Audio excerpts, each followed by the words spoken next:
歡迎大家收睇1月15號嘅大新銀行金融市場快訊，我係大新銀行高級市場策略師莫凱欣。踏入2026年，環球央行貨幣政策預料進一步分化，其中澳洲央行減息週期有望結束，中短線可能支持澳元表現。澳洲11月通脹按年升幅有所放緩，不過澳洲央行副行長認為通脹高過3%係太高。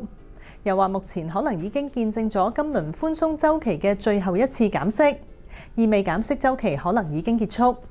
市場預期澳洲央行2026年有望掉頭加息，澳洲嘅利率水平或者有望逼近甚至超越英美，相信有助支持澳元表現。